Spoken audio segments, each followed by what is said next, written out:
This could all go horribly wrong at any minute. And the rubber chicken says, oh. I don't think the pandemic is over, but what would I know? I'm just a rubber chicken. Well, you got your opinion. No, I know you do, but the CDC, I've not got time for this. Some people are really upset. They think it's over, okay? They call it an endemic. I don't know what an endemic. Okay, we do not have time to argue about this. I've got to get on with Rantcast, number 91, entitled, Oh, Canada. Yes, sirree, Bob.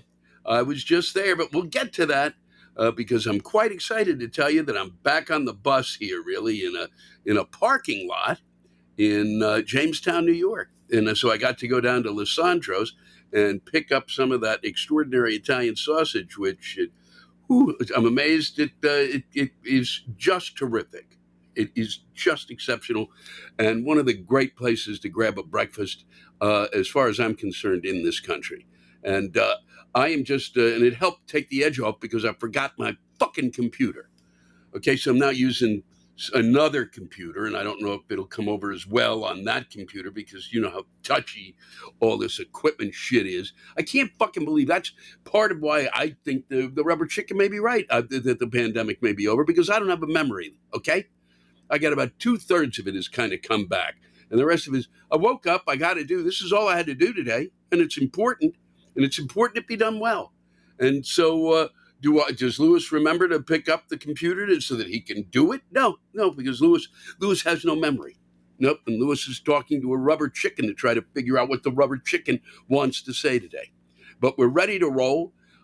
We are back in Jamestown, and it is really great to be here. I came down from Chautauqua by the lake, and we'll be honoring the family of Carl Reiner this evening and tomorrow at a very special event at the amphitheater there. And I think you may be able to catch it online, not tomorrow, but if you go to the Chautauqua website, and I'm not going to sit here and give you the information, okay? I've already fucked up. I can't remember my computer, which is next to me.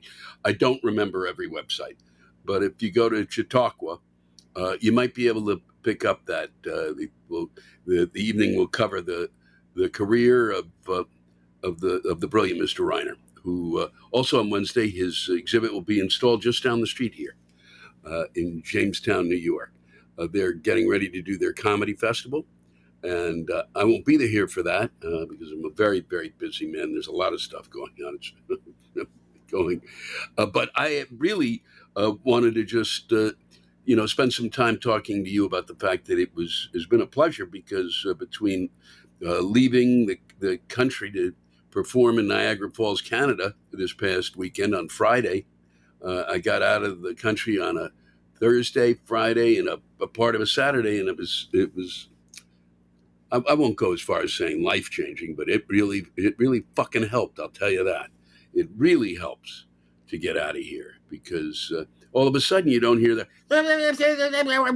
Well, you better be afraid because this is going to happen and things could go wrong in any minute. We have no idea what's going to happen. We don't know. It could go all batshit tomorrow. Yes, sir, Bob. And we'll be back with more shitty news in a shitty period of time. Oh, we're back again. Here's a commercial for something that's bothering your prostate. Fucking unbelievable. You get to Canada. Oh, nobody's yelling. Nobody's screaming. They seem to appreciate life. They're not like us down here. We don't appreciate life unless we're in a battle royale.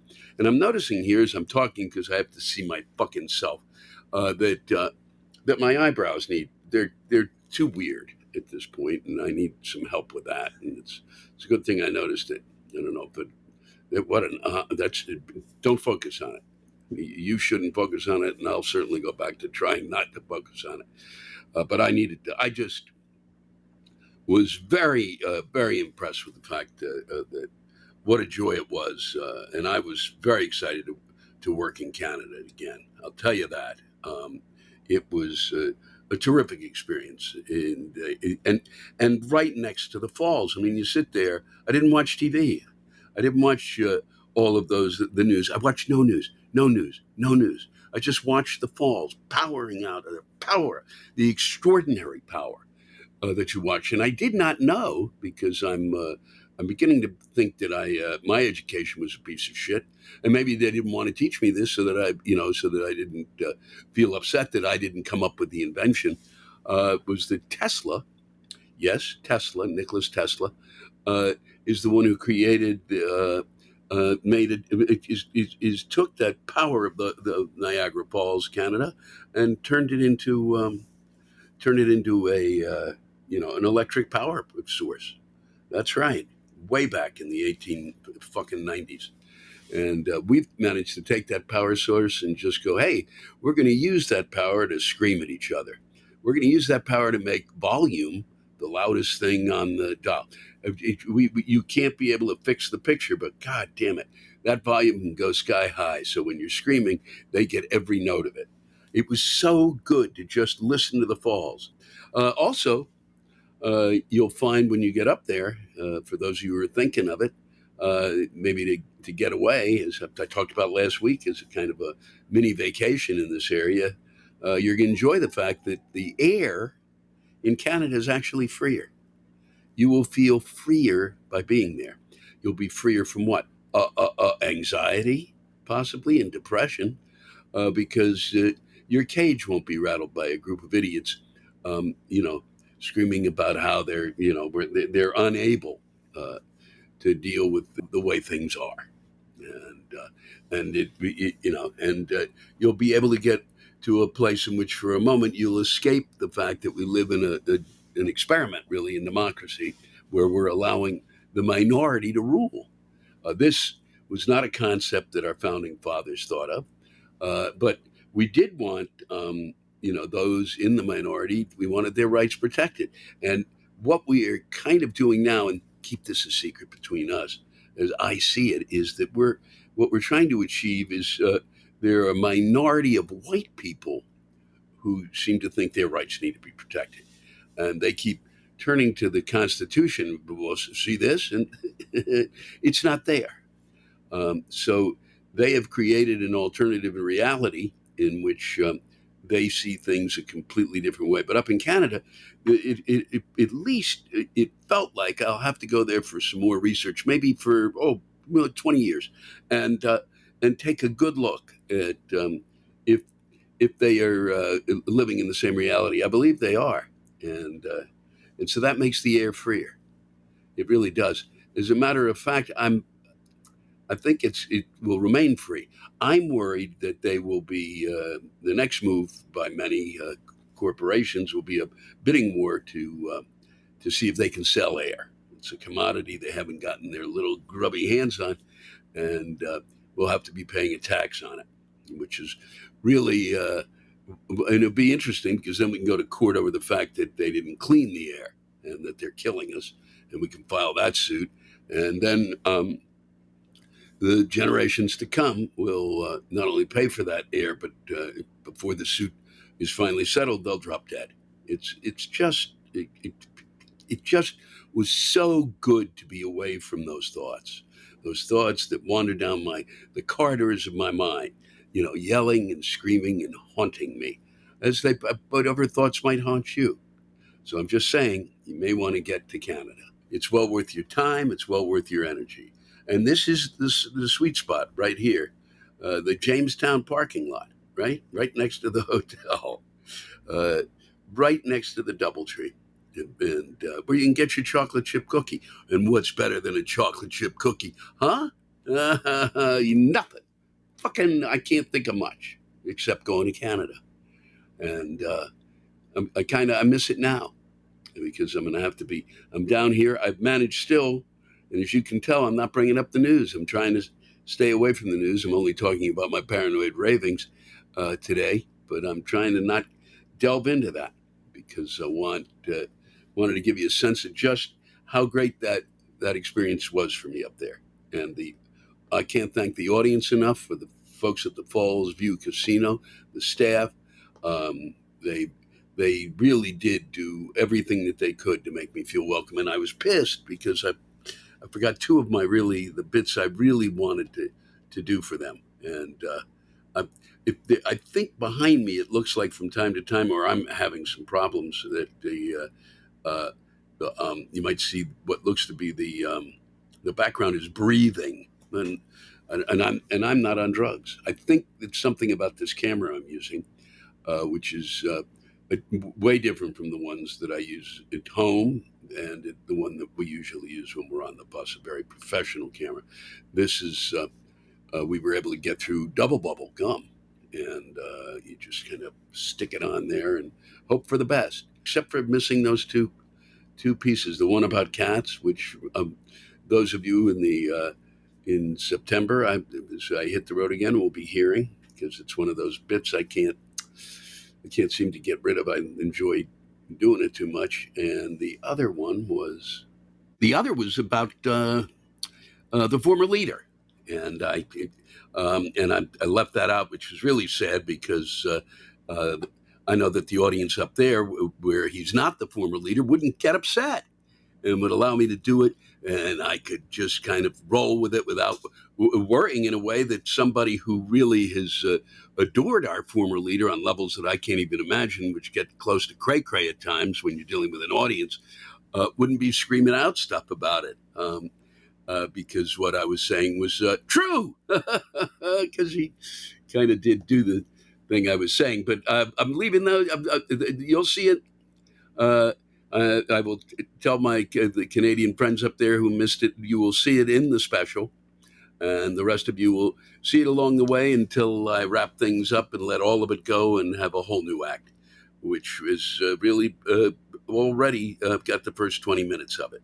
But I don't want to think about that now, because that's work, and I don't want to think about work at this point. That's where we are. That's it. I am not going to talk about what occurred in the last January 6th thing. I'm not going to talk about that. We're not going to talk about who they think's going to win the presidency or the price of gas or any of that. And we're just going to roll out and enjoy our summer and get out there and put those ribs on the grill or whatever your fancy is. Impossible Burger, even. And I can't wait to try one of those barbecued. Yummy, yum, fuck, yum. But I couldn't be happier this morning. I'm content with my Lissandro's perfectly spicy Italian sausage. I've had a couple of rounds of golf that I won't talk about, because that's worse than talking about the news. Sad to watch. Sad to watch. I call it just old sad golf. I play part of the time. It's who's that? Oh, that's the old sad golfer heading off into the sunset um, with his chipper. Yes, sirree. His wood chipper, because he's going to jump in the wood chipper because he can't chip. And that's a little golf joke that I just wanted to share with you. You can tell that I really, I really have been enjoying myself, which is why you get a stupid joke like that, and if I keep going, you'll get other stupid jokes. So we're going to wrap this up. It's going to be kind of a shorty, unless I get going again. I head out from here to California, go to the wedding of a friend of mine's daughter. I'm a little nervous about that because, as the rubber chicken is so aptly put it, I'm not sure the pandemic is over. And they keep saying that this new variant is the worst variant of all the variants that had been the worst. This was by far the worst. This was worser than the worst could be imagined of the worst things that have ever happened in terms of variosity, in terms of variants. So that doesn't make me happy. I got to wander around an airport, and I think they're doing it's a large event, and part of it's indoors, and that's a little, I wish I had. I'm not over it. I'm still trying to escape it. I haven't had it, and I'm running from it, like many criminals run from the law. That's the way I feel. I'm out there in the fields firing that little pop gun back at them. I got a vaccine. I got a vaccine. And then that goes over the variant's head, and he's tackled out there, and he didn't live to tell the tale. But from everything they told me, I just don't want to be sick. Okay, they say they won't. Your chances of going to the hospital are minimal. I don't want to get sick. That's it. As it is, I got some sort of a sinus festival occurring, but I'm sharing too much, and it's time for me to go. So I'll be out there in California. I haven't been out there in a long, long time. And I just wanted to say that you're going to enjoy this week's, I hope you're going to enjoy this week's rants that come to you from that show that I did in Canada. I think you're going to really enjoy them. They wrote some really very funny stuff and didn't focus on the shitstorm that we lived through. I'm not talking about the pandemic, talking about the thing that I've ignored throughout this entire fucking intro to Rantcast 91, entitled "Oh Canada." I'd sing it for you, but I want people to be able to, and I want to keep my standing up there. It's "Oh Canada, I long to eat with you in a variety of restaurants and have some of your bacon too." It's a wonderful, wonderful song. I think it's like, no, it's not. I used to think it was like Maryland, My Maryland. It may be. My brain cannot contain that much. So enjoy our friends from the North ranting about what irritates them, and have really a great week. Turn the TV on just a little less and enjoy yourselves.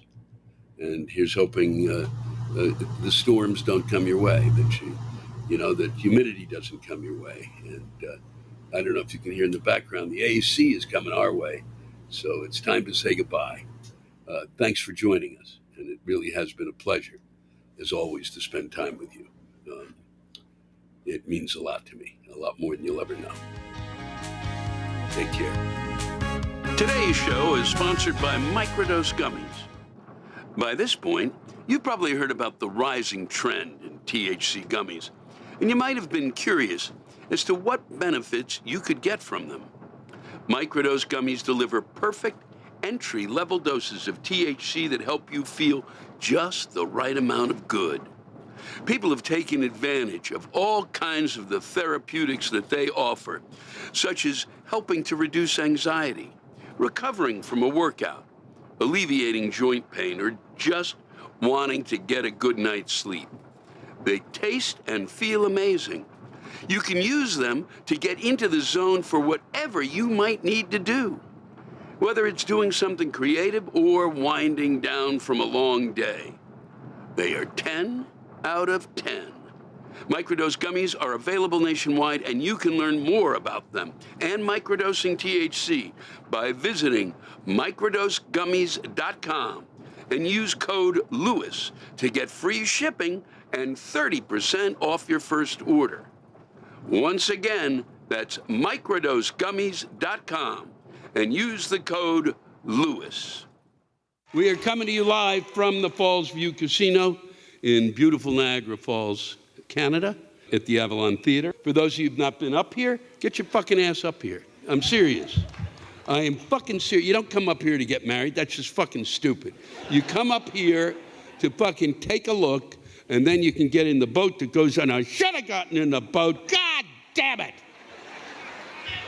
I can't get in the boat. I gotta leave tomorrow. I fucked up. I was supposed to fucking get here early. But apparently, we have trouble building our roads in my country. 2.5 hours to get to Erie, and who the fuck wants to get to Erie?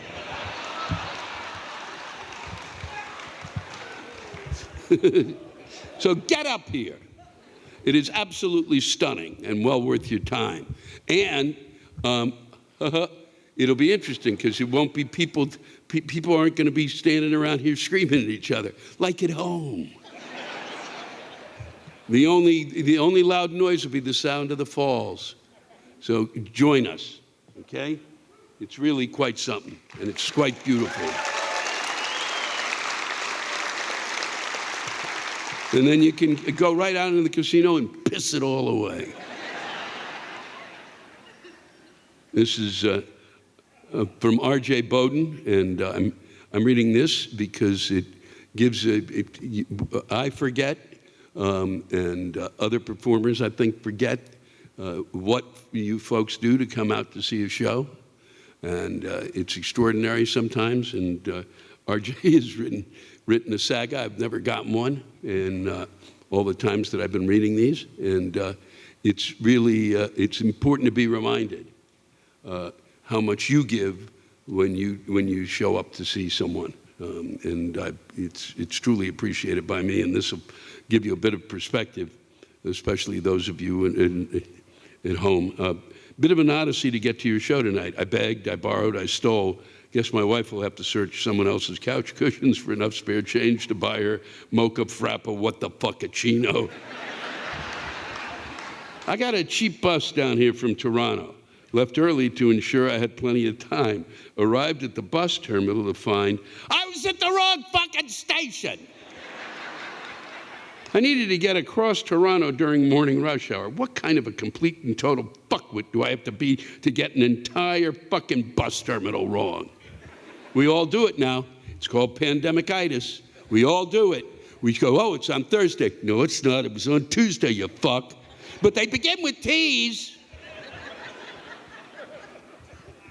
Fortunately, I found the most insane Uber driver in southern Ontario, and he got me to the correct station just in time. 5 stars, Sonny. And then I get the bus to Niagara Falls, Ontario. It was packed, like people clinging to the sides of the bus packed.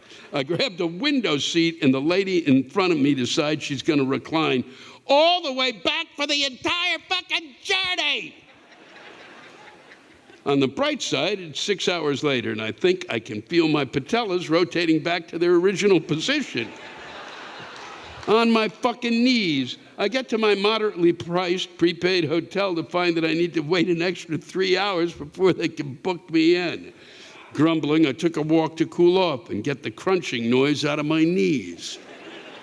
I come back to my prepaid room to find out that I not only give them a credit card for the booking, but also pay, this is unbelievable, an extra $150 Canadian on top of that to cover my damages for my room. What? I begged, I borrowed, I stole to get here. I just barely made it by the skin of my teeth. And this fucking cheap-ass hotel wants to hold 150 of my dollars hostage on the off chance that I go I go on a rock star cocaine-fueled bender and trash their precious 3 hours to prepare, yet somehow still not clean, hotel room? I'll get that money back when they determine that I did not, in fact, trash the place. But the night is young, Louis. I'm an hour early for the show, and they won't let me have my tickets yet. I'm sitting in the lobby, writing this rant on a cell phone, typing with huge-ass sausages for fingers on the tiniest keyboard, fighting a sorely misguided spell check that insists, no, you really do want to say duck. Never mind the grammar, poor pronunciations, and misspellings that haunt this rant. Fuck! Please let there be a merchant table. I'm in serious need to be passively reminded everyone how pissed, it's pissed, not past, fucking spell check! How pissed I am at everything right now. Break a leg, Louis. I'll be grading you on grammar and poise from the members section. My phone spell check just changed cocaine to cochise. Who the fuck programs this thing? For the love of God, I've got to get myself some CBD edibles that you keep mentioning in your Rantcast. Fuck! Thank you, RJ.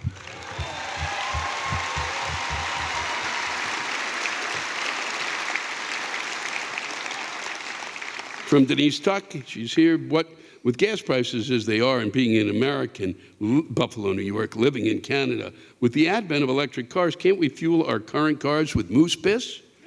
It's everywhere and sure as fuck must be cheaper. Just saying.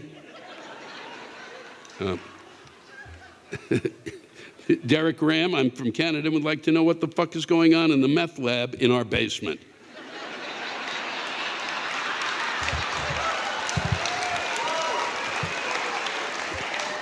Have you all gone mad? No, but we're trying an experiment. We're doing democracy and letting the minority run the country. That's what we're doing. It's a whole experiment you're going to enjoy watching. It's really unbelievable. It's a fucking democracy run by a minority. It's fucking, I didn't even get to that tonight. God damn it. I haven't written any jokes yet. Maybe that's the reason you didn't fucking fucking talk about it, asshole, so shut up. From, to unlock the damn metric system, I like my steak served in pounds and ounces. I get that. I would not know. We're pathetic. We broke down. We were going to have the metric system, and then we started, it's math. Robert Spivak, how is the price of gas changing daily? The cost to pull it out of the ground costs the same every day. Well, it does, Robert. And if I had any concept of how to explain math to you, I could tell you why we're fucked. There's a whole lot of things that go into besides them pulling it out, because there's a guy in between. There's all these people in between, and they're all going, give me that, give me that, give me that. And they all take a little bit of money, and then they come to you and go, it's up to you, you fuck. That's why, Robert. That cleared it up for you, I'm sure. This is Adam Ravenhill. Lewis, have you ever seen such lunacy as these fuckers who call themselves the Freedom Convoy? I never understood this. I was getting stuff from folks when we were doing the rants about them. Thanks to these bastards, I couldn't put a Canadian fucking flag on my car for July 1st unless I wanted to be deemed a racist lunatic.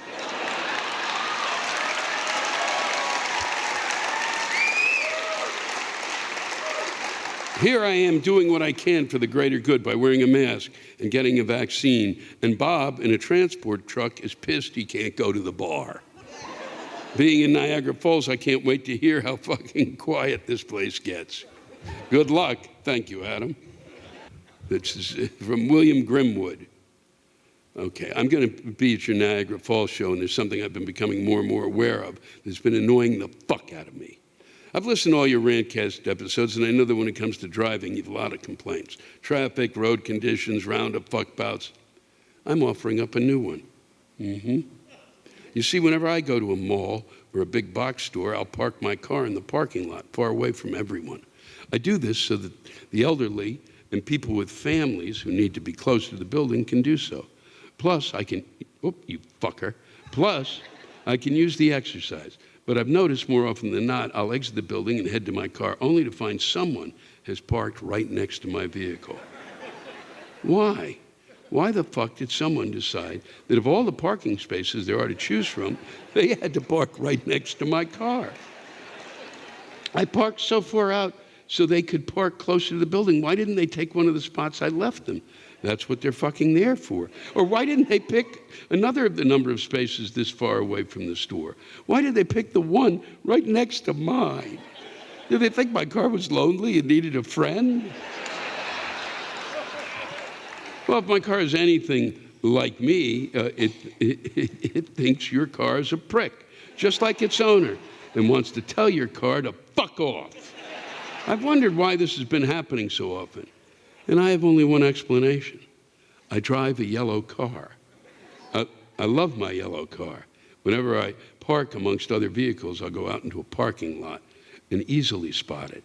It glows like a beacon amongst the clinically depressing sea of bland, uninspiring sadness that car colors are now. And that's why I think they do it. They park next to my vehicle to remember where they parked.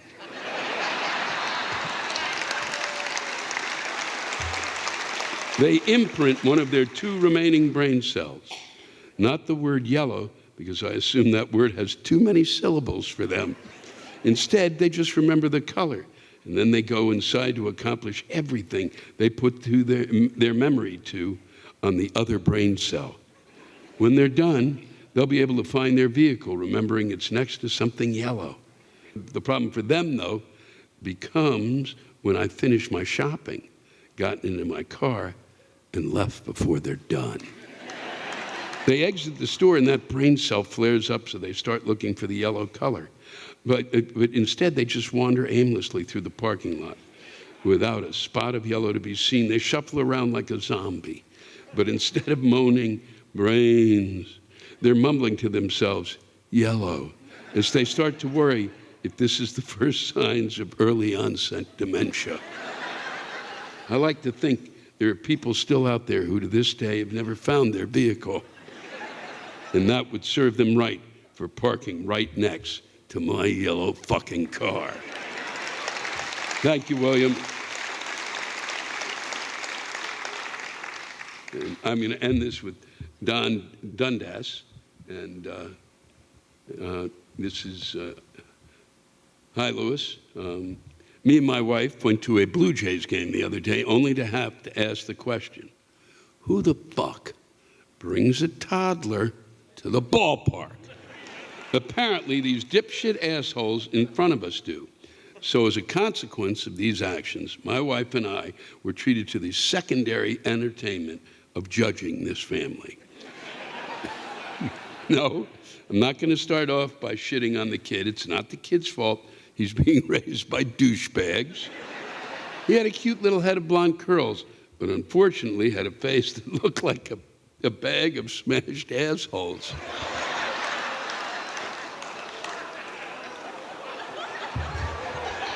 Still, not his fault. He was being passed back and forth between different members of the family, including what I could only assume included siblings and a grandparent. But in lies why you don't bring a toddler to a fucking ball game.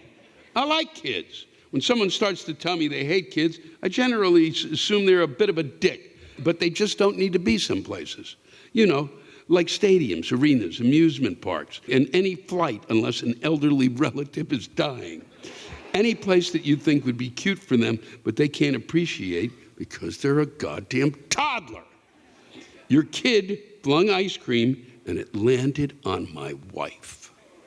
Yeah, you were empathizing with the toddler, you fuckers.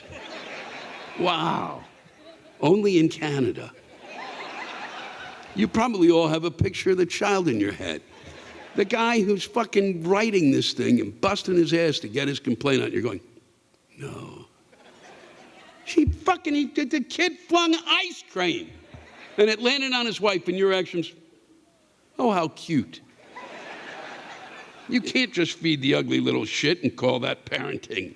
Look at the mess you've made as a group. It was the first game of the doubleheader. Great job making work for people. And since I'm busy hating the parents, do you really think your Rolex ball cap is impressing people? Do you really think that anyone doesn't realize you wrapped a $100 bill around the small bills to try and impress people around you? This ballpark hasn't accepted cash in the stands since the start of COVID. Maybe you haven't been here much and haven't gotten the memo, but fuck you anyways for spending $12 on a tall boy. Fuck anybody who spends $12 on a tall boy beer. I wouldn't spend $12 on a tall boy beer if I had the fucking shakes and thought that bugs were crawling all over me. Especially when I'm buying that beer off of Rogers Communications.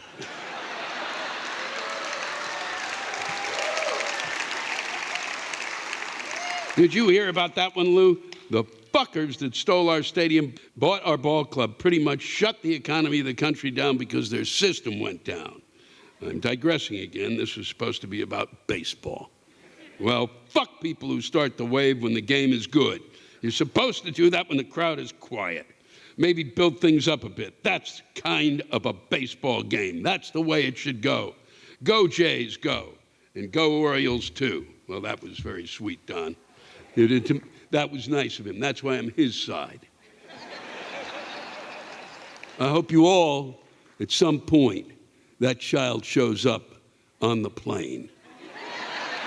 It's been a pleasure spending time with you again. I love your country dearly. Thank you for making me feel welcome. And we'll see you down the road. Take care of each other. Good night. Thanks to all of you for listening to my Rantcast. If you have a rant you want to get off your chest, send it in to me at lewisblack.com/live. You can think of it as therapy, or whatever you want to think of it as. Just let it rip.